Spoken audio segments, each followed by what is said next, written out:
خسته شدم از دست بابا، خسته شدم از دست بابا نیستم. این پیرمرد به تو داره آخه، این حرفا نمیدونم این حرفا کجا ببرمش؟ چه میدونم؟ خونه سامندان.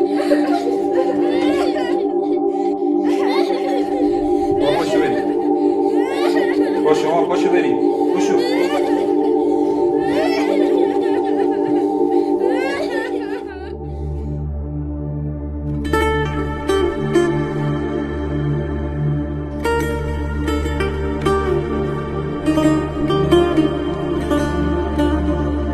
یه عمر عزیزت بودم، یه عمر عزیزم بودی، به وقت دل واپسی کنار من آسودی. دلم نمیخواد بشم همدم دردمندان، فرزندم نبر منو به خانه سالمندان.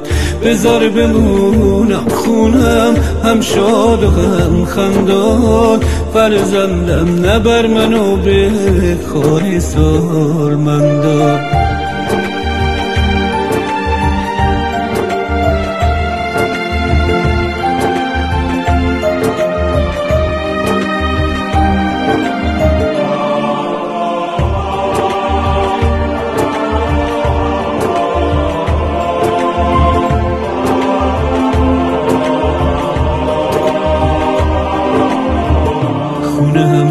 امیدمه شروع عشق و نویدمه، منو ازش جدا نکن. خونه شو سرورمه، خونه همه غرورمه، منو ازش جدا نکن. دلم نمیخواد بشم همدم دردمندان، فرزندم نبر منو به خانه سالمندان. بذار بمونم خونم هم شاد و هم خندان، فرزندم نبر منو به خانه سالمندان.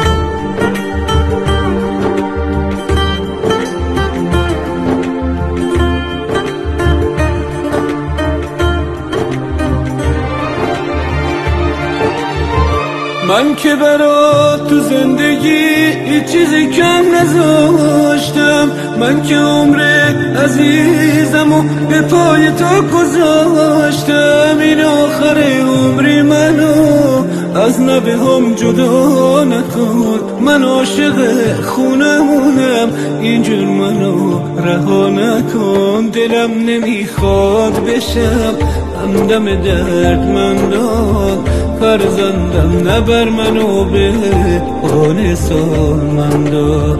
بذار بمونم خونم هم شاد و هم خندان، فرزندم نبر منو به خانه سالمندان. فرزندم نبر منو به خانه سالمندان.